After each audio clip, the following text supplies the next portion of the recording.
Ոստիկանության աշխատակիցները այս բաներ եկեղեցու բակում բերման են ենթարկում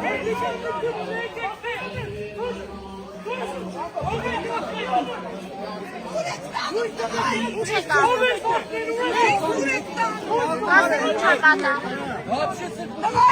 ոստիկանության աշխատակիցները քաղաքացիական համեստ ոստիկանության